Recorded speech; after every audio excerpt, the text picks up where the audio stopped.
أن تدفع لعمر المختار 50,000 ليرة كل شهر وتزوده ببيت مريح لتقاعده. هل أنا أستحق هذا؟ هل نجحت نجاحا يجعلكم تقدمون لي 50,000 ليرة شهريا؟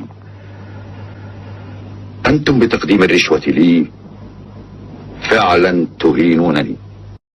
سيادتكم، هذا ما اقترحته أنا، مقترحي، لم يكن رشوة أبدا، بل محاولة لجعل تقاعدكم مريحا. كيف لي أن أرتاح وشعبي سجين في المعتقلات؟ وأين هذا الجنرال الذي يفجر ويحرق ويشنق؟ لماذا لم يجئ هنا قط؟ عندما نتفق على الشروط التي بيننا سيسعد الجنرال غريسياني أن يراك. أنا لا أريد أن أراه، أريد أن أرى نهايته.